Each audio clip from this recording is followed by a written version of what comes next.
आज की हमारी कहानी का नाम है संघर्ष और सोच की एक कहानी। दिल्ली की व्यस्त सड़कों पर एक ऑटो तेजी से बढ़ रहा था। 30 वर्षीय अरुण, जो हाल ही में अपनी नौकरी खो चुका था, एक इंटरव्यू के लिए जा रहा था। समय पर पहुंचने की चिंता और अपने भविष्य की अनिश्चितता ने उसे बेचैन कर दिया था। वह ऑटो चालक से थोड़ा बात करके अपना ध्यान बंटाना चाहता था।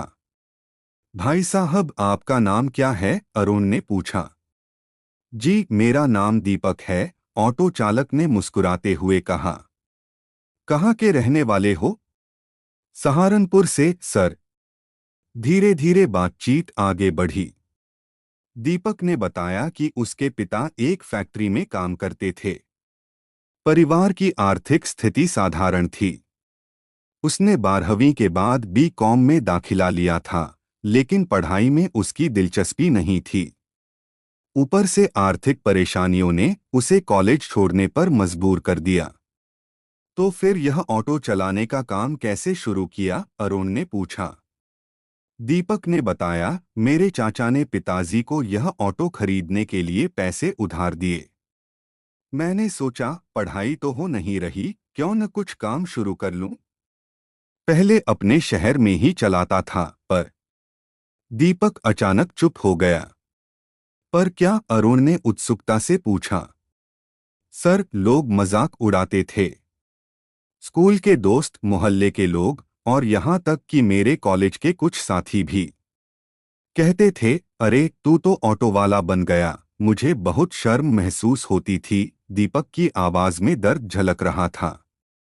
फिर एक दिन मेरी स्कूल की दोस्त, जो कभी मेरी पसंद थी, उसने मेरी ऑटो में सफर किया। उसकी आंखों में जो निराशा थी, उसने मुझे तोड़ दिया। मैं घर लौट गया और 1 महीने तक काम ही नहीं किया। लेकिन माँ ने समझाया कि परिवार को चलाने के लिए मुझे काम पर लौटना ही होगा। फिर मैंने सोचा, नई जगह जाकर शुरू करता हूँ। यहाँ दिल्ली में कोई जान पहचान वाला नहीं है, तो कम से कम शर्मिंदगी नहीं होगी। अरुण ने दीपक की बात ध्यान से सुनी। वह समझ सकता था कि दीपक के भीतर की यह उलझन कितनी गहरी थी। दीपक, एक चाय पीते हैं? मैंने रात से कुछ खाया नहीं है। पास में कोई अच्छा चाय वाला है क्या? अरुण ने पूछा।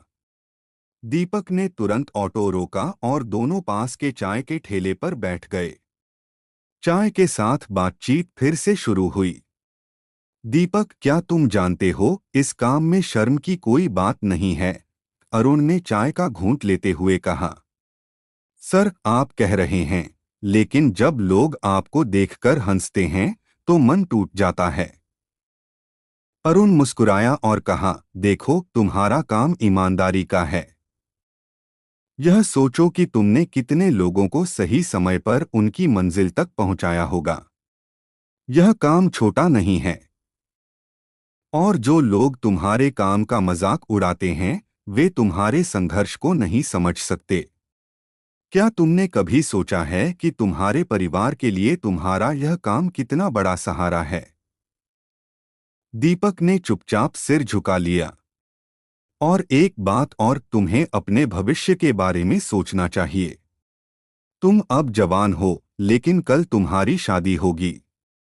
तुम्हारे बच्चे होंगे। उनके लिए बचत करना अभी से शुरू करो। पैसा बचाना और सही तरीके से खर्च करना सीखो। कोई भी काम छोटा या बड़ा नहीं होता। अगर तुम इसे दिल से करोगे, तो एक दिन यही काम तुम्हें बड़ी जगह तक पहुंचा सकता है। दीपक के चेहरे पर पहली बार राहत के भाव थे। अरुण की बातें उसे दिल से छू गईं। सर, आपकी बात सही है। मैं हमेशा इस काम को बोझ समझता था। शायद मुझे अपना नजरिया बदलने की जरूरत है। अरुण ने उसे मुस्कुराकर सहमति दी, बिल्कुल। सोच बदलो, रास्ते अपने आप बनते हैं। चाय खत्म होने के बाद दीपक ने अरुण को इंटरव्यू के लिए समय पर पहुंचाया।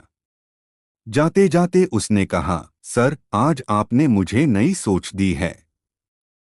आपका बहुत धन्यवाद।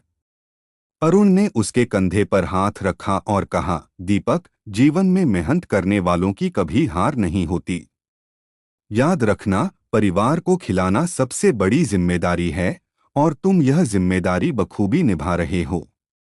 दीपक मुस्कुराया। वह अब ऑटो चलाने को सिर्फ एक काम नहीं, बल्कि अपने परिवार के सपनों की सीढ़ी मानने लगा था।